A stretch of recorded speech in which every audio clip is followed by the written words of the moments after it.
The Hangout on Air is live. So, And thanks, chat room, for the feedback on Alpha Geek Radio. Sorry about the variance of quality there.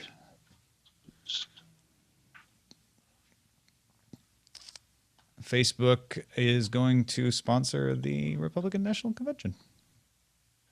they're going to hand out peanuts, bags of peanuts. Ooh. Paul Ryan says he cannot support Donald Trump as presidential nominee. I wonder if things are going to. There's going to be some major throwdown. I don't think so. I mean, it's already been a tomorrow circuit. For Politics with Justin Robert Young. It's already been a circus. I just want like the finale episode. It's a hang on the edge of your seat season. Isn't it? It feels that way. Yeah.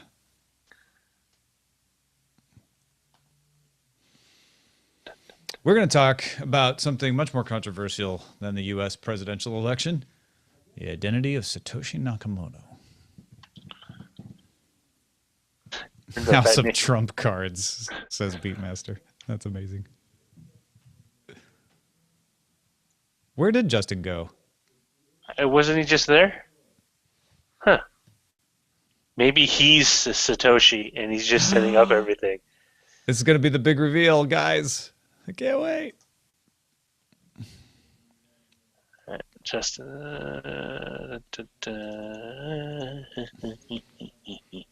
all right. I think we're going to be good. We got stories. We got emails. you got stories, you got mail.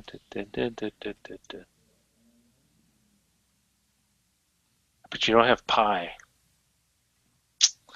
Don't have pie. I don't. And I probably should. If I'm going to be honest.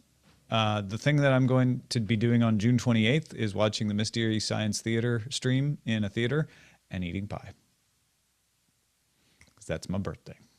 And that's what I want to do. Yeah, you can't. You won't. You want to. You won't be down here. Never mind. Sorry. I'm already planning things. That's great. My friend has like already talked to me. It's like, yeah, you know, I'm moving jobs. I'll see if there's anything there for you. Oh, she'll introduce me to them. Stoic Squirrel makes a good point. People watching people in a theater. It's the reunion, the Mystery Science Theater reunion. All right. Okay. Let's Satoshi. do this. Justin.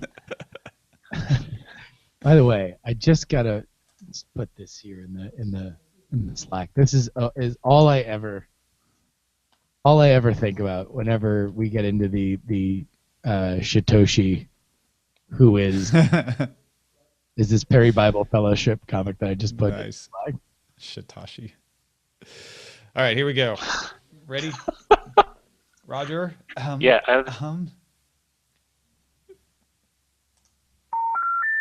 We're sorry. This payphone does not accept coins for long-distance calls. You may wish to consider using your nickels to support the Daily Tech News Show by going to dailytechnewsshow.com/support. That's dailytechnewsshow.com/support. This is the Daily Tech News for Thursday, May 5th, 2016, Cinco de Mayo. I'm Tom Merritt. Joining me today, Mr. Justin Robert Young, host of Night Attack, WeirdThings.com, Politics, which, by the way, I think that show of yours is going to be heating up as things progress here in the United States presidential election. Oh, yeah, ring the dang bell. We got ourselves a humdinger for a general already set up, but you want to know what? That's far in the future. Let's focus on the present. We have a great mystery that continues to unfold, and I will make the case on this show it will always be forever unfolding like a brilliant origami that can never be truly unraveled. Of course, we're talking about who is Satoshi Nakamoto, the creator of Bitcoin. Maybe it's better if we don't know gumshoes. That's what we're going to talk about in a bit. Let's start off with some headlines. Microsoft reports that 300 million devices now run Windows 10. Windows 10 of one sort or another. They're counting all the Windows 10s. The company also reminds us, by giving us that good news for them, they are also reminding us that its free upgrade offer expires on July 29th. After July 29th, if you want to get a copy of Windows 10 on your Windows 8 or 8.1 or XP or 7 machine, you'll have to pay $119. What is the... What? Yeah. What's up with that? Yeah, well, it's the classic, you gave me something for free and now it's not free. I'm mad. They could have charged you $119 from the start, Justin. Sure. Right. But I guess and this is, I'm sure that there are many bespectacled boffins who could explain to me in very, very calm voice details on why this is the only move that they could possibly make. But what Windows 10 has seemingly done for the Windows ecosystem is, because it's a fairly well-rated, I mean, obviously people have had problems in the installation process, but once it gets installed, most people who have it like it. It seems to be one of those Windows operating systems that generally has a high approval rating and has done well for kind of uniting, especially as they move into mobile spaces, a good platform to grow from. I don't know why there is and I'm going to say artificial, although, again, I'm sure there are plenty of really good reasons for this, why there is a cost barrier at this point, as opposed to saying, hey, look, we very highly recommend that you get on Windows 10, so much so that we are going to put so many pop-ups on your desktop at some point. Even if you're a weather person. Yeah, I think what Microsoft is probably doing here, and this is borne out by a lot of the things they've said, is trying to get everyone on Windows 10. There's a little carrot like, hey, it's free. We need to hurry up, though. It won't be free forever. So it's a motivational thing to get people to upgrade. But it's also a plan to go forward that says you pay to get Windows, but once you're on it, you get upgraded. You don't have to ever pay again. And this is the line in the sand that says, we're going to let everyone into the tent for free for now, but once that tent's closed, every new copy, every original copy for Windows has to be paid for. And so we're drawing the line and saying there are no more previous copies of Windows after July 29th. So get your summer fling in with Windows now, because once late July comes, you'll be wondering for, those summer nights. Netflix's latest app for iOS and Android allows users to choose what quality of video it streams when using cellular data connections. Netflix admitted in March that it automatically limits video quality for AT&T and Verizon customers on cell data. It will continue to do so, but customers can override the choice. Settings are described by the number of hours that stream per gigabyte. Connections are unaffected over Wi-Fi. So this is another controversial thing, the idea that Netflix wasn't telling people that they downgraded the stream, even if they were doing it in your best interests. And they said, well, you know what, we're going to give you control. And this is the second part of that conversation. Now you have the control. However, if you're on AT&T and Verizon in the United States, you're still going to be downgraded if you don't go and change that default. Well, and this is another one of those, I can understand why Netflix wants to manage the experience for the end user, because ultimately, if you go over your data cap on your cell phone carrier and you look at how much data was used by each app, and Netflix is just the 800-pound gorilla, you're going to blame Netflix, not the concept of data caps and not the concept of money or capitalism. Or you, me, and the listener would all blame the concept of data caps, but most people wouldn't. But most people would not. They would just say, "Oh, Netflix! You want to know what? Fuller House wasn't even that good." And so I can get it, but this is a good move by Netflix. If you are one of those people like me who has a grandfathered AT&T contract and still get all-you-can-eat data, then I will be upgrading my connection to 4K whenever possible. And I do like that they express it in the number of hours per gigabyte. So even somebody who knows how to do that, it's just a lot easier to go, okay, 7 hours, 12 hours, whatever, that's good. Washington Post has a feature about Viv. An artificial intelligence developed by Dag Kitlaus and Adam Scheyer, co-founders of Siri. They sold Siri to Apple, and that's where Siri came from. It's an open system, Viv is, that bypasses search engines and apps to execute things like ordering a pizza or calling for a ride. Post claims Google and Facebook have both offered to buy Viv. Mark Zuckerberg is an investor in Viv. Viv will be demonstrated publicly Monday at TechCrunch's Disrupt New York. So we'll get a lot more information then. But the Washington Post story was pretty cool. They didn't have to connect it to any apps. They didn't have to tell it anything. It didn't do any searches. All they did was say, I want a pizza from this restaurant. And Viv went out and figured out what that restaurant was and how to order the pizza and did it all. Obviously, these guys were going to get funding based on the success that Siri was in terms of folding it into Apple and Siri becoming such a gigantic symbolic part of this sort of natural language input and doing things via talking to your device. I can't say I'm wild about the name. The Viv kind of sounds a little like, like your aunt that your mom doesn't talk to all that often.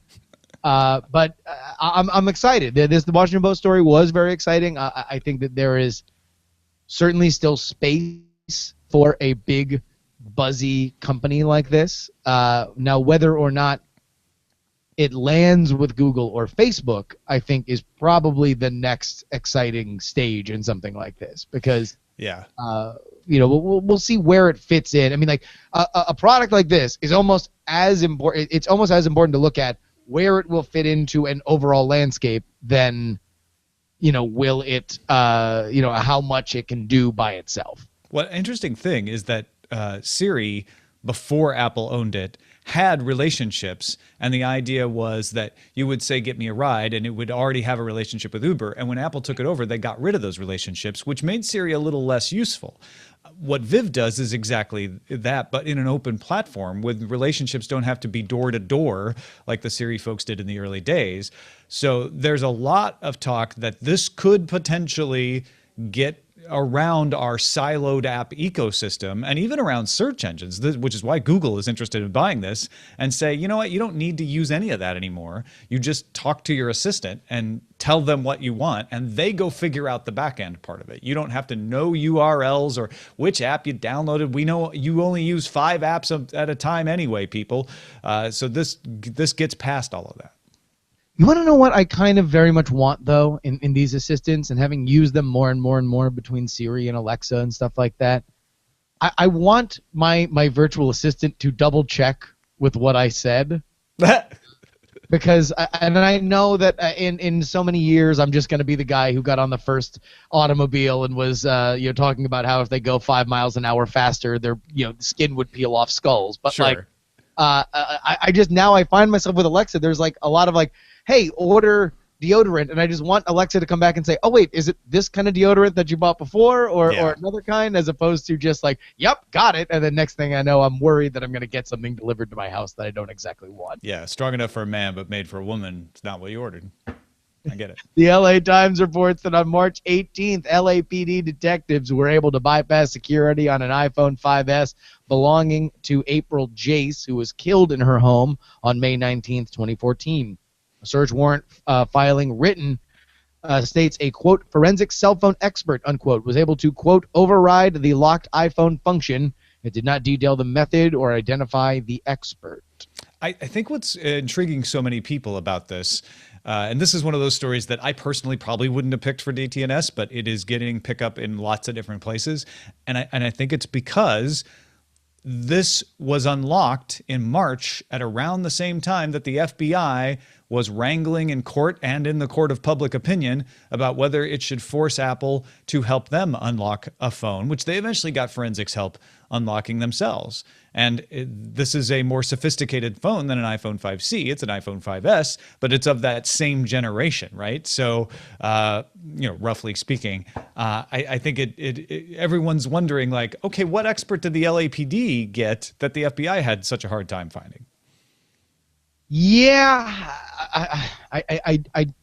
I have this sneaking suspicion with these kinds of stories, and we're going to get into a lot more in our main topic about how much just the nature of reporting sometimes makes stories into different different pathways than they would maybe necessarily just by themselves. And I almost worry that we see right now a renewed interest in these kind of law enforcement, judge orders, like these kinds of stories. And there is a danger in my mind of us making connections on, to cases and situations and oftentimes very, very serious issues like phone security and encryption in general, where there might not be. So I think this is an interesting story. I don't know if it's something that I think that it is actively dangerous for us to say, okay, this says something or doesn't say something about, the Apple FBI case or anything else. Yeah, Eternal Aussie actually says, so what, are we going to get a news story every time police legally search a phone?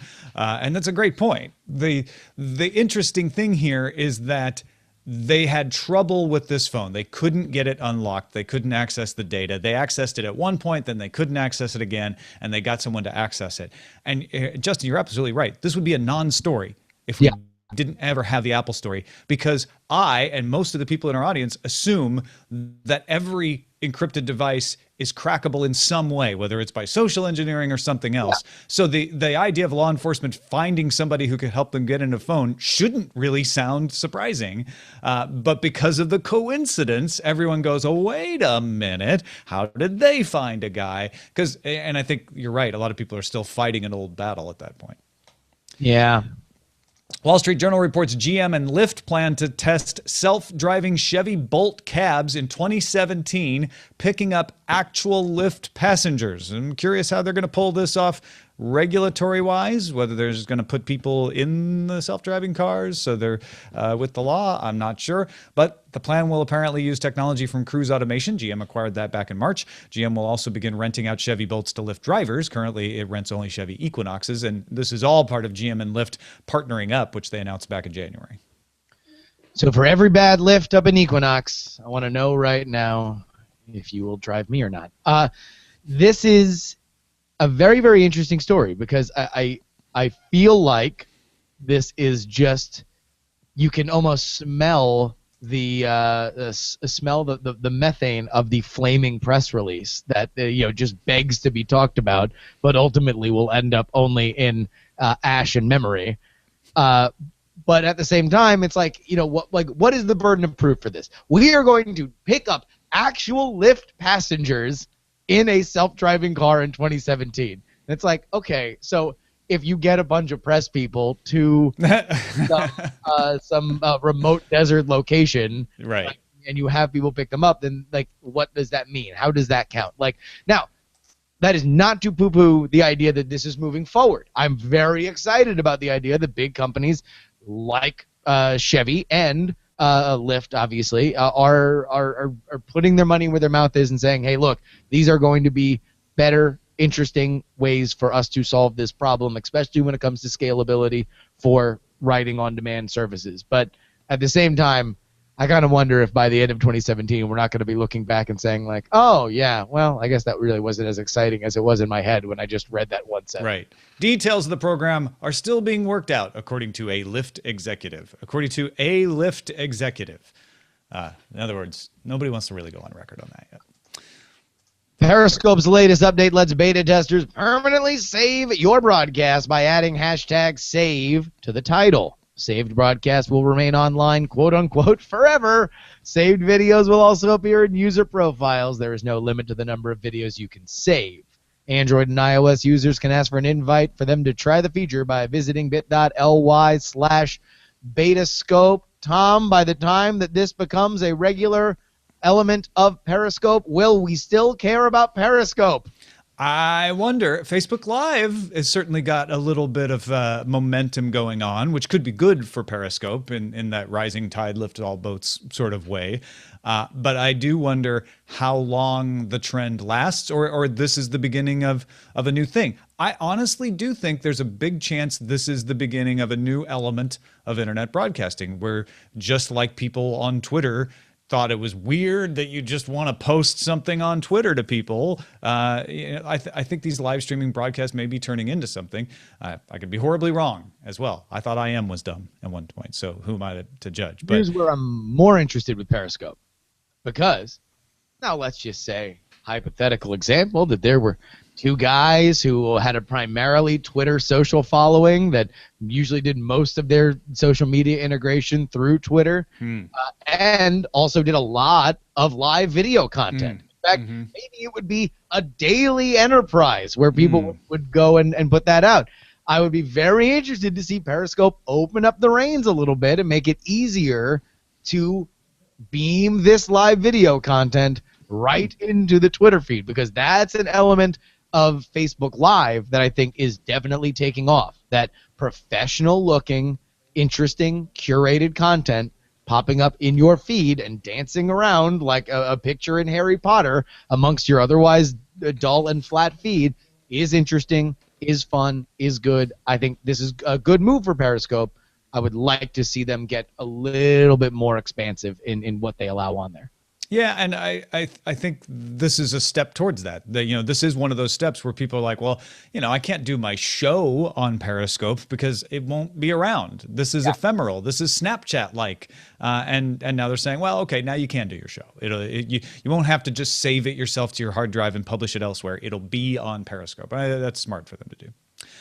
Craig Wright has removed his earlier blog post that contained what he said was proof that he is Satoshi Nakamoto, creator of Bitcoin. Wright posted that he does not have the courage to move one of the early Bitcoins from Block 9 that would indicate he at least had access to coins known to have been used by Nakamoto in 2009. Wright wrote, quote, "I know that this weakness will cause great damage to those that have supported me, and particularly to John Matonis and Gavin Andreessen, both of the Bitcoin Foundation." More on this as we move into our main. Yeah, but more on the idea of Nakamoto. But just on this particular post, this puts to rest the public's wondering about Craig Wright. I really think the fact that he promised to give undeniable proof and then backed off with sort of wishy-washy answers about he doesn't want the attention anymore, smacks of somebody who couldn't pull it off. So at least that's what most people are going to think is going on here. And so I think that's kind of the end of Craig Wright's story, lest he come back next week with, aha, I've changed my mind, here's the proof, which I doubt will happen. Certainly a victory for those who were skeptical about his claims initially. There's no doubt about that. They said he didn't have the nuts, and it certainly as he has folded his hand and not decided to go all in, we will see the great celebrating from that side. There's more to this. We'll get to it when we get to our main topic. Google has been feeding the text of romance novels to an AI engine in order to enhance its conversational skills. I was going to say controversial, and I'll tell you what. Could be that too. Some of the romance novels that might have been applicable. Google software engineer Andrew Day told BuzzFeed that they're hoping to encourage, quote, a more varied tone or style or register. It could also help Smart Reply to offer more conversational email responses, since romance novels follow predictable patterns. Shots fired, E.L. James. The AI can more easily understand the nuances of language. And that is the important part of this. Everyone's getting caught up in like the Google AI can write a sex novel. It can actually write sexy sentences, which is true. That's not why they're doing it. And it doesn't mean that if they implement this, that all of your email replies will suddenly be hot and steamy. It really is about using something that they can show the AI, it will go in this pattern. This is what you look for, so that the AI can then focuses on the differences in semantics and go, oh, okay, so that is a nuance to conversation. If it works the way they're hoping it would work, it wouldn't just output a bunch of romance into its AI. It would help it understand conversation more. I think this is very interesting. I don't quite know why romance novels of all the genres, because they can say, hey AI, it's boy meets girl, boy falls in love with another girl, controversy, end. Like that, the scaffolding that you can set that at least that's what they're saying. But romance novels are not the only genre of fiction that has a recognizable pattern. No, but they are very consistent. I mean, come on, Tom, like, it's not like you could just have an anonymous group of people write a romance novel that would shoot to the top of the charts. The Diamond Club's still on sale. Yeah, go check it out.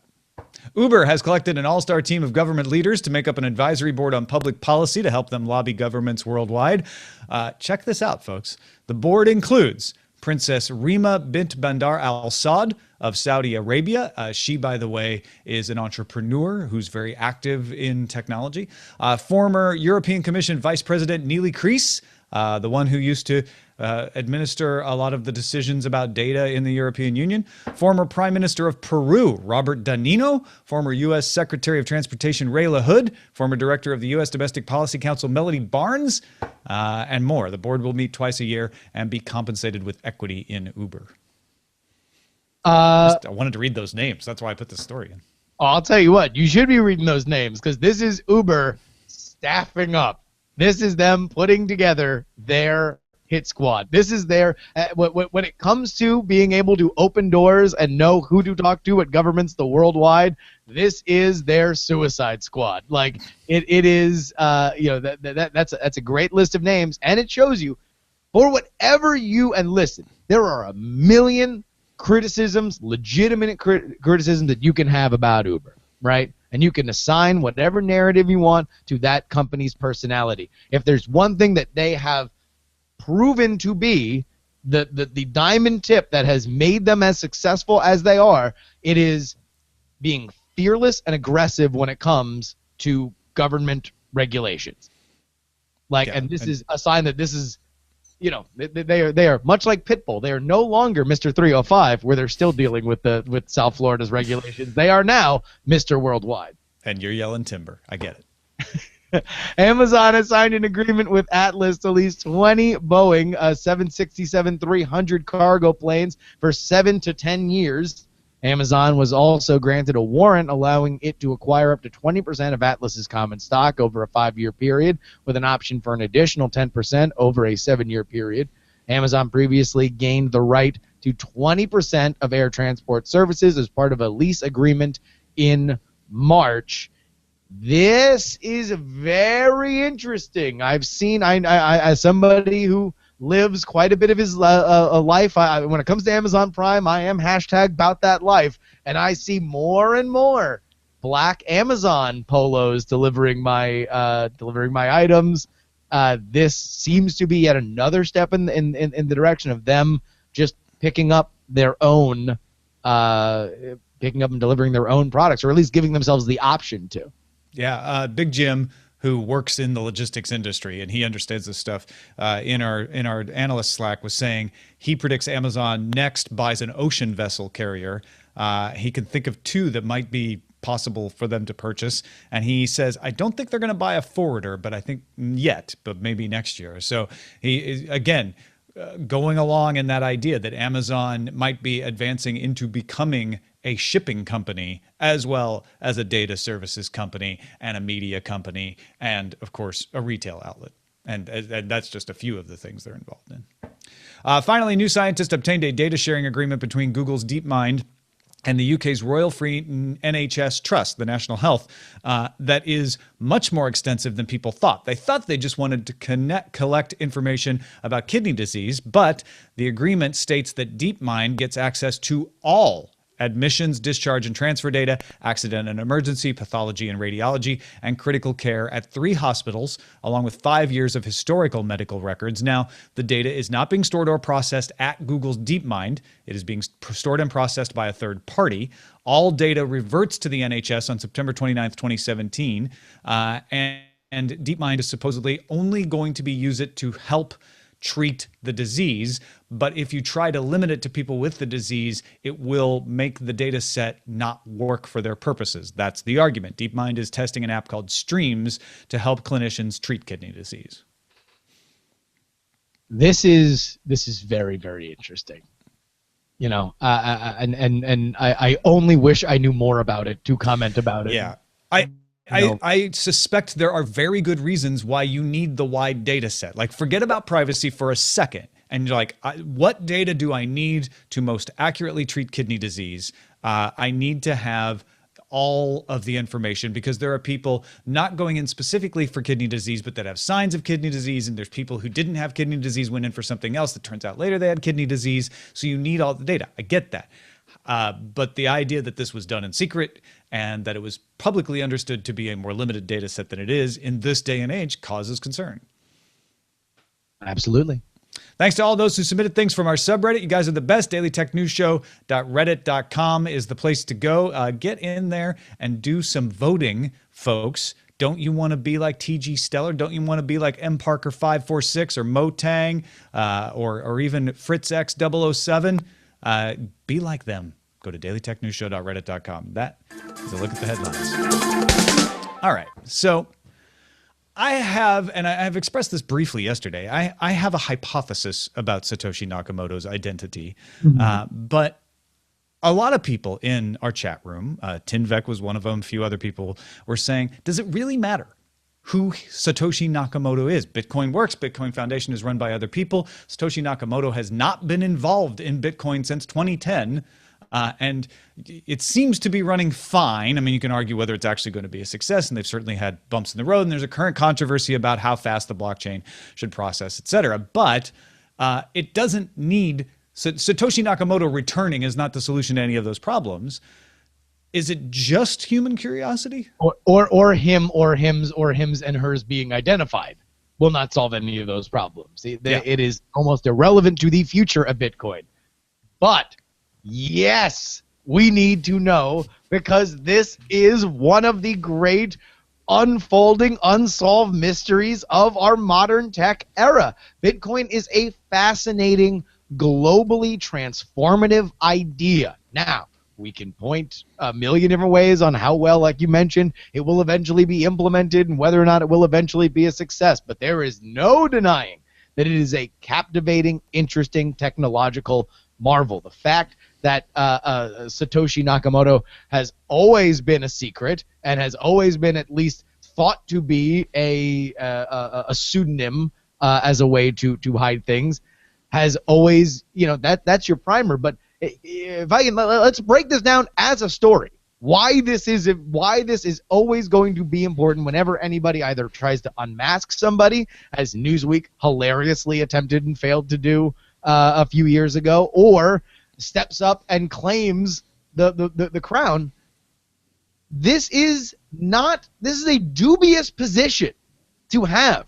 It is obviously something that was viewed as dubious when it was a theoretical idea, which is the reason why so many widely believe that this is indeed a pseudonym. So who would want to step up and tie themselves to something that very deliberately is supposed to get through banks, governmental regulations? This is a very weird position for anybody to want to tie themselves. So the reason why we will always be fascinated by either discovering somebody is this person, or B, having somebody say, no, this is definitely me, is almost inherently a curiosity of, why would you want to say? Why now? Why are you stepping up? I agree. I think the reason people, including myself, are curious about Satoshi Nakamoto's identity has nothing to do with technology. It has nothing to do with Bitcoin. It has to do with curiosity. We want to know the story. We want to know, what was the motivation? How did it come about? Who inspired you? Why did you do it? All of that sort of thing. We don't necessarily need that, though. And in fact, I'd argue it's better we don't know. If there's a person to pin this on, whether it's rational or not, and I think it's mostly irrational, people will start to pester that person. They'll start to put their trust in that person to do things that they're not capable of and shouldn't be capable of. Bitcoin's whole policy is about decentralization. It's about cryptography. It's about the fact that no one is in charge of the Bitcoin system. We have a Bitcoin Foundation to sort of monitor things, but Bitcoin itself just runs. And if you have a figurehead that you now know, oh, it's that person, I think that actually makes things worse, because instead of just focusing on the technology, the focus starts to shift away from that. Not to mention, probably makes that person's life miserable.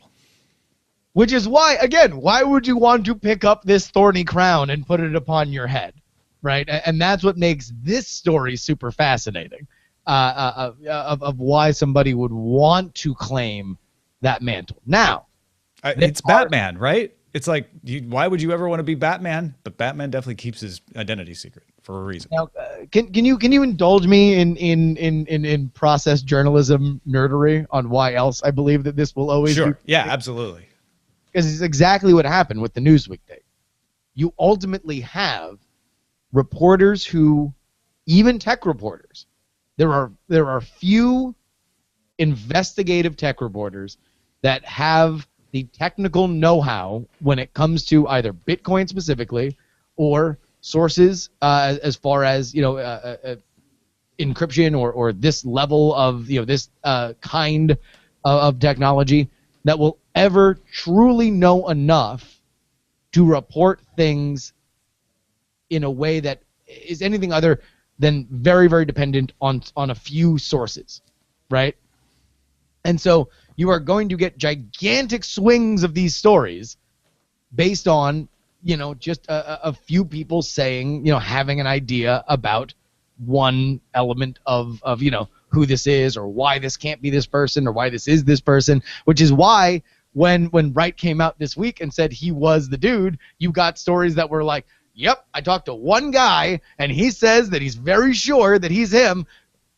Nakamoto found, celebrate, all ships at sea. And then the day after, everybody in the world believes that this dude is not Nakamoto because this is ultimately just 5 people yelling at each other who have very divergent opinions and a media that does not, in general, know enough to give larger context to everything. That This story is not controversial claim of Nakamoto made, serious thoughts, to its legitimacy raised, right? It's not that. It had to be absolute proof, holy sword of fire slicing through it. And I'll give Rory Sellon-Jones at the BBC has done a good job following up on his original story, saying, no, this is not, I did not say this, I did not say that, this is why I thought this. But the tone of that original BBC piece was very much like, we think we found Satoshi Nakamoto. I'll give The Economist credit for being the first to publish skepticism from the beginning, before the reaction, but they still ran the headline, right? So I do think that there was I don't know what the right word for it, because fraud is too strong and even trickery is too strong. I think Craig made a very compelling case. He obviously, forget the reporters, he convinced Gavin Andreessen, who's the chief technology officer for the Bitcoin Foundation, to say like, yeah, no, it sounds like him. He talks like him. All of that. And that got me thinking about the piece Andy Greenberg had done from Wired, where he compared Hal Finney's writing style using linguistic analysis to Satoshi and found it very similar.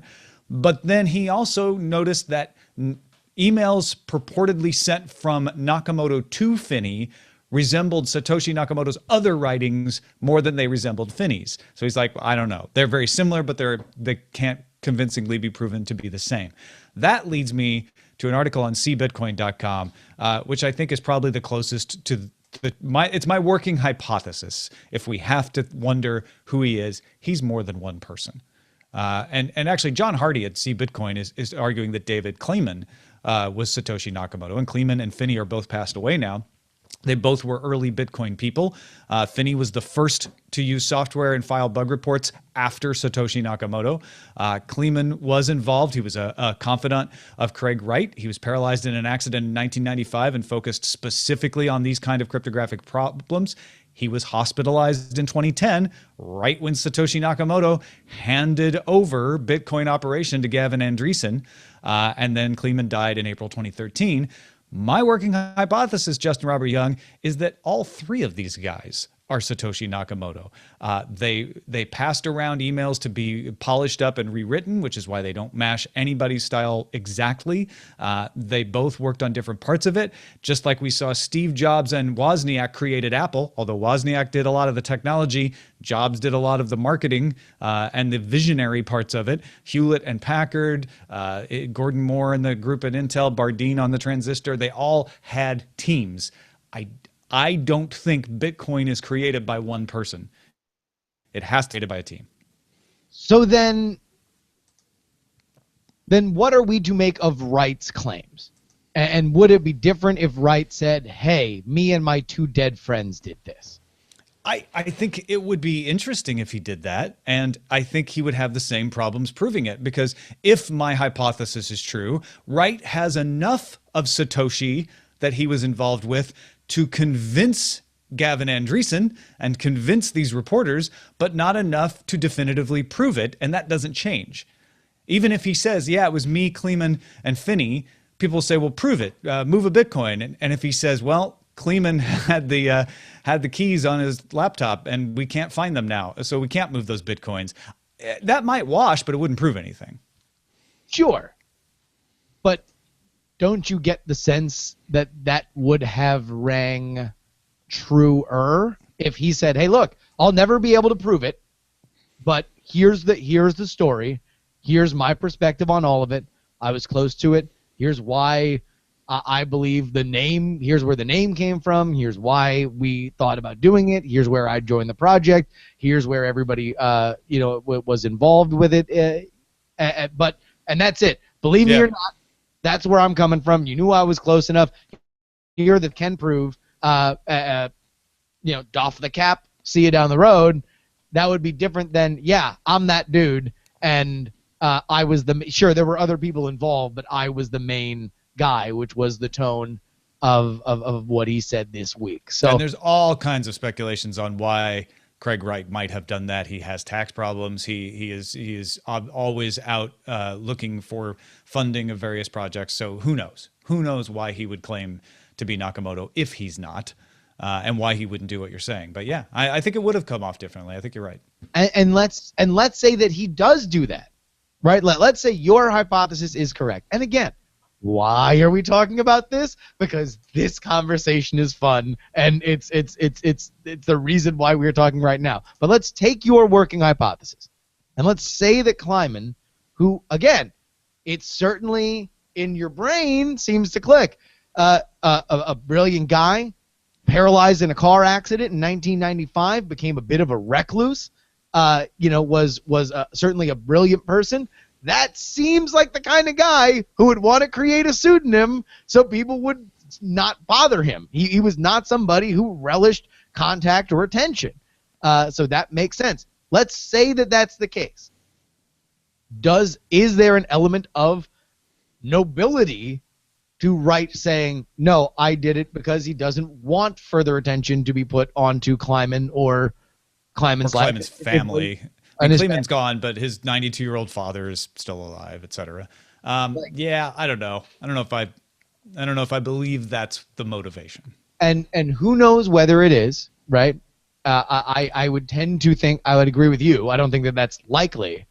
But yet the fact that it's a possibility is what continues to make this the D.B. Cooper story of our modern lifetime. We will never, ever know for sure, but we will always want to. Yeah, Satoshi Nakamoto may, in thousands of years or hundreds of years, be King Arthur. People will be arguing over the historical reality, or was he a myth? Did he get the first blockchain from a watery BIM? Yeah. Let's get to our pick of the day. Bob wanted us to remind, and I'm sorry, Bob, that I didn't remind earlier in the week, that this week, May 1st through the 7th, is the American Library Association's Office of Intellectual Freedom's Choose Privacy Week. Libraries and advocates can use this opportunity to start a conversation in their communities about privacy and why it matters to library users in particular. So check that out. The American Library Association of Intellectual Freedom invites you, chooseprivacyweek.org. And of course, that goes on through the 7th, but you can choose privacy any day of the year. You don't have to do it this week, but you should. Send your picks to us, folks. Feedback at dailytechnewsshow.com. You can find more picks at dailytechnewsshow.com/picks. Lots of reactions. I'll speed through these a little bit. To our supposition yesterday about what the perfect television system would look like. Xenophrenia on our YouTube comments pointed out that, in fact, about 48% of the United States is low income or lower. So it shouldn't be a big surprise to see that they're subscribing to the cheaper version of Hulu, not the more expensive version. Alan is skeptical about companies letting people use their API keys to use their services in ways they won't want to. Most of them probably won't give them out, he says, to third-party developers. developers rather than providing their own app or web presence where they can control access to the API. And he points to social networks who used to be free with their API keys and then, of course, started taking them back. We got another Bob from Connecticut feels the perfect service for cord cutting might be similar to an app he uses called TV, which can give him a notification. He just wants it to be tied in to not only notify him when a show he watches is available, but take him right into that service. He says having that on the Apple TV or Roku or Amazon Fire would solve a lot of problems. And Mateo commented that the ultimate TV model for him already exists. You're very familiar with it. It's called podcasting. Just allow people to subscribe to the shows they want to watch, and when it's available, they can download and watch it whenever, wherever, on whatever darn device they want. I don't know. It'll never catch on. Yeah, probably not. I hear it's already stagnant. Podcasts are already dying again. Yeah, I mean, I remember the first time that I lost faith in this version of podcasting when Firefly started pod fading. Yeah, those Firefly podcasts. Finally, Ethan Kane wrote in and said, on Dish serving iPhones, coming to your house and fixing iPhones, I know quite a few people that may look to this service because they have jailbroken their phones and don't want to take it into an Apple store. Also, the 60-day warranty that Dish provides could be attractive to those who live far from an Apple store, and local stores don't warranty their work. So there you go. Thank you, Justin Robert Young. As always, where can folks find more of what you got going on? I'll tell you what, everybody go ahead and check out my Twitter, twitter.com/Justin R. Young. But the big thing I want to plug is if you are in the San Francisco Bay Area this weekend and for a tech podcast, I'm sure there's quite a few of you. I think you should come on out this Saturday, 4:30 p.m. is the live show of Night Attack, which will feature not only Tom Merritt, but also Ali Spagnola, who is going to be our musical guest. It is going to be an absolute super fun show. Just head on over on your Google search, type in Night Attack Live Piano Fight. Piano Fight's our venue. You'll find an Eventbrite there. The Piano Fight Theater is amazing. You guys are really going to enjoy it. We will be live streaming it on diamondclub.tv. But I would really love to pack out this venue. It's a free show, all ages. Does have a bar if you want to get a drink. But yeah, it'll be super rad, and I'm very excited for everybody to come out. Come on by, say hello, enjoy the show. Thanks to everybody for supporting the show. This is the only way we fund it, is you. So if you can spare $1 to help us out and you're willing to give us one, we'll take it. Thank you very much. DailyTechNewsShow.com/support or Patreon.com/DTNS. If you already are supporting the show, or even if you just can't support the show, if every single one of you just goes out there and tells someone, hey, you should subscribe to Daily Tech News Show. I mean, tell someone you think will enjoy the show. I know you know one other person that would, and get them to subscribe. Maybe they don't even know about podcasts. You can help revive podcasts for its 7th life. Go do it. Tell folks about dailytechnewsshow.com. Our email address is feedback@dailytechnewsshow.com. Give us a call, 512-59-DAILY. That's 593-2459. Catch the show live Monday through Friday, 4:30 p.m. Eastern at alphageekradio.com and diamondclub.tv. And visit our website, dailytechnewsshow.com. Len Peralta and Darren Kitchen off tomorrow, but we've got Ashley Esqueda from Tomorrow Daily on CNET. Talk to you then. This show is part of the Frog Pants Network. Get more at frogpants.com. Diamond Club hopes you have enjoyed this program. Boom, booka-chaka. That was a good conversation. I enjoyed that. Yeah, man. I think you were Satoshi Nakamoto. All right. Titles? No. Yes, always. All right. Don't let me stop you. Starting off with You Can't Handle the Quality, followed up by 50 Shades of Google. 300 million Win 10 users, 10% of them willingly.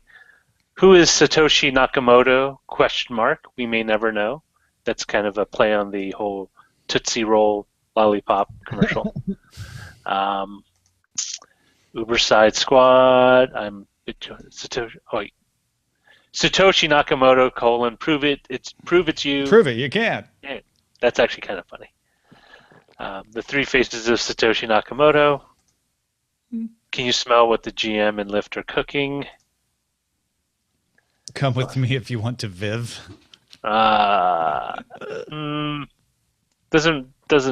Doesn't hit me. Hmm. Me pricks as a kid. I'm Bitcoin Spartacus. GM's Bolt does the lifting. I do like the. Nice. I like the who is Satoshi Nakamoto. We may never know, but that's me. I don't know. That feels like, all right, then I don't need to listen to your show. All right.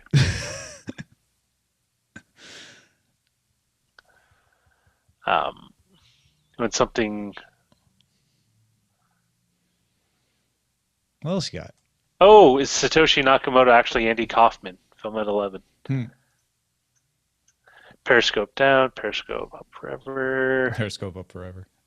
That's good. You got to know when to hold your bitcoins and when to move them. What was our title the other day where we used Satoshi Nakamoto? I think that's my other resistance. Oh, okay. Oh, you mean the actual show title? Yeah, like Wednesday's title had Satoshi Nakamoto in it, didn't it? Or Monday's? I believe so. I think a la carte overload was yesterday, and then the ultimate. No, that's you. The Giphy keyboard we deserve.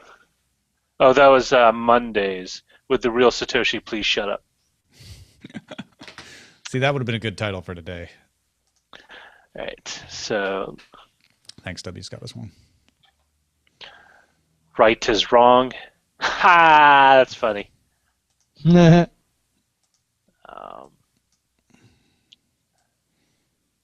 Forever DB Cooper found.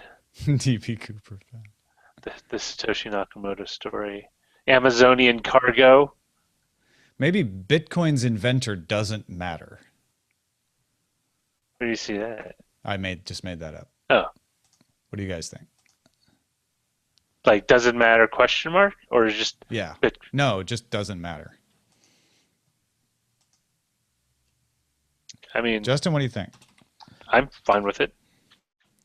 Yeah, I almost would rather use the shorthand Satoshi, like Satoshi doesn't matter or something, like if that.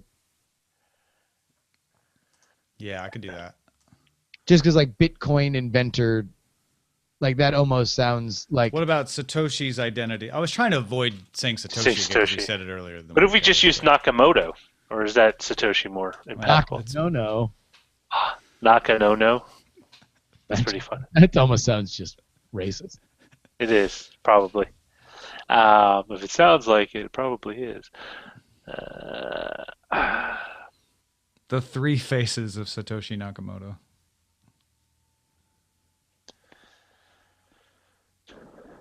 Satoshi Nakamoto, actually Andy Kaufman. Yeah, Yeah, Roger that was- liked that one too. Yeah, that was pretty funny. I always like Andy Kaufman jokes. Might be. Why I mean, Satoshi's identity doesn't matter. How about that? why Satoshi's identity doesn't matter.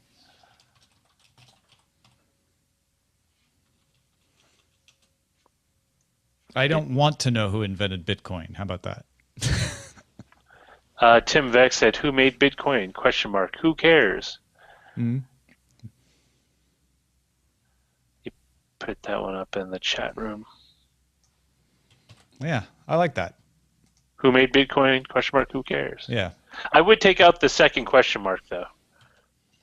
Yes, Yes. I would just say, "Who made Bitcoin?" Question mark. Who cares? That's a good call. that's almost like you're like asking, who Yeah, cares? Maybe. Who cares? Who cares? You? Okay, good. You? Do you care? Ron Burgundy it. I'm Ron Burgundy. I'm Satoshi Nakamoto.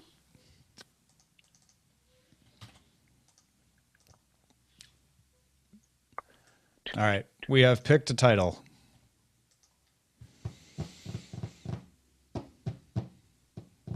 Thank you. Now let's all settle in for a nice taco bowl. Mm-hmm. Taco Bell. That's a ridiculous thing. I love tacos. even better in a bowl? Well, then you don't have to eat the corn or the flour. But then why? I mean, most of what you find in quote unquote Mexican restaurants is this similar. But I don't necessarily think I don't think a taco bowl is necessarily a horrifying idea. I don't think it's horrifying, but it's not a taco. Like No. Those are both true statements. A taco bowl, what is referred to as a taco bowl, can be very delicious, and I have enjoyed one on many an occasion. I don't, however, really consider it a taco. Yeah. I also, if we're going to go through the whole genre of edible food containers, like taco bowl definitely comes in after soup in a bread bowl. Wait. Are you talking about like the fillings of a taco in a bowl, or when you say like, after, you mean soup in a bread bowl is better? Better, yeah. Oh no. Oh yeah. No. Because here is where we part, Justin Robert Young. Because your soup gets into it affects the bread bowl. Mm. Yes, it does. It makes it soggy.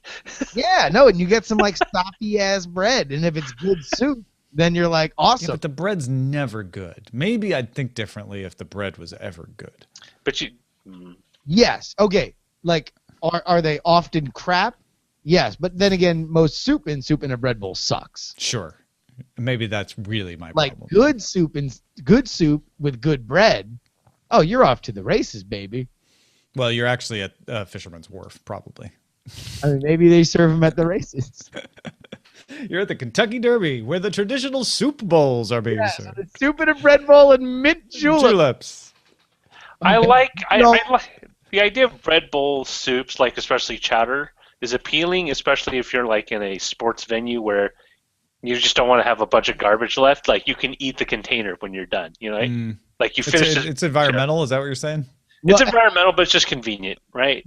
It's just also a taco bowl never even like it's not cleaner or less messy than a regular taco. Right? If anything... Well, it could be less messy if you're eating with a spoon.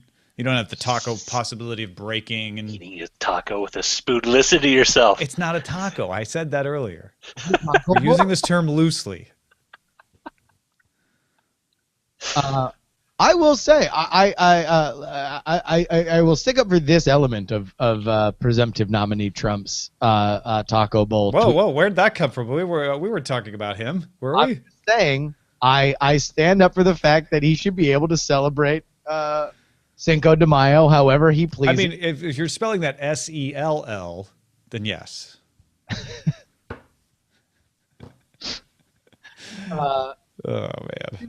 He should be able to eat a taco bowl. Now, oh, yeah, sure. Why not? Yeah, he should be allowed. What he writes about it can be debated as political rhetoric.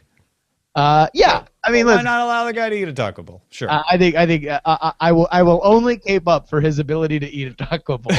Anything else in that tweet, fair game. I'm not here to pick a fight for Donald Trump, right? All I'm saying is that if he wants to say, "Hey, I love taco bowls," then like that's fine. Like that's the way he decides to get down. Sure. It's the most interesting man in the world. Exactly. All right.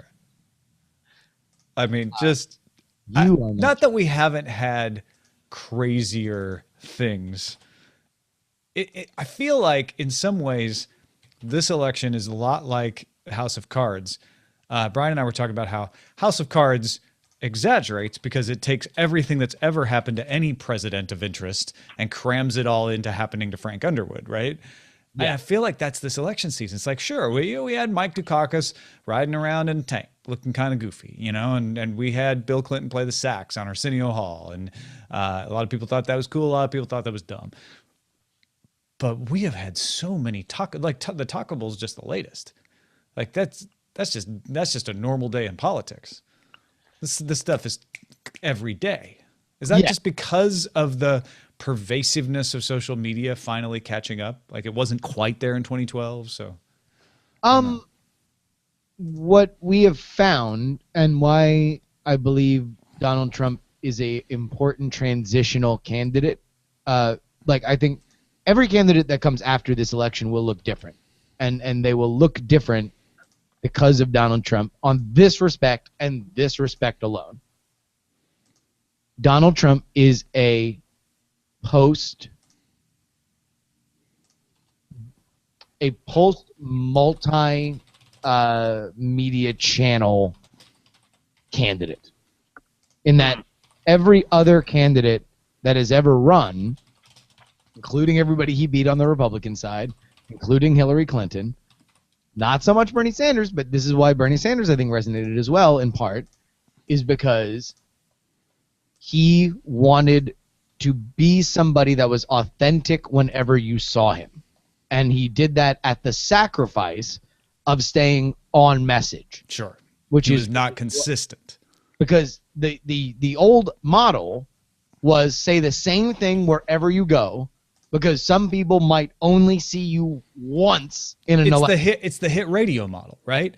Yeah. A few people complain about repetition on hit radio because they listen more often than most, but most people only listen for 20 minutes, which is why hit radio's repetition worked. Yeah. And what he has done is said, no, now I'm going to be a random thing on Spotify where it's like... Yeah, I'm Discover Weekly. Exactly. Now... What my position is. This is garbage. I find this horrifying, right? But, like, that is something that will always... The idea of I believe what they say has always been something that has been able to be put to the side. Now, whether or not Donald Trump believes what he says is a different story. Whether or not you like what he says is a totally different story. But there is no denying the fact that voters for him, even people who vote against him, don't doubt his authenticity in what he is saying at the moment that he says it. And here's the other thing. You said Hillary Clinton's name once. How many times did you say Donald Trump's name? Well, like, I mean, that's the other magic that he does, is he gets, for whatever reason, it doesn't always matter what the reason is, he gets everybody talking about him. Well, but I mean, he's easily the bigger news story. Well, yeah. Without a doubt. I mean, like... Yeah, but he wouldn't have to be. Like, you say that as if it was a foregone conclusion because he's Donald Trump, but Hillary Clinton could easily be the bigger news story were she behaving differently. Well... somebody coming with no previous political experience and having the success that he has had will always be newsworthy. Sure, but that's a little bit, I don't know. There's some magic going on there. And I'm already published, so we don't have time to get to the bottom of it. But I tell you what, I've been telling people, if you're interested in this, definitely check out Politics. Yeah, dude. Yeah, we have an emergency episode up now, and we'll have the full episode up tomorrow, possibly featuring Brian, because I know we'll be farting around my house. So, yeah, no, I think it's there is a very, very interesting element to it, and this will be my last comment. All right. When you turn on, if you go to his Twitter feed or you turn on the TV and he's talking, there is more of a likelihood that he is going to say something that you have not heard him say before than Hillary Clinton and then anybody else that he was running against. And that ultimately is something that is powerful, and that will affect how people run campaigns going forward, whether or not he wins or loses.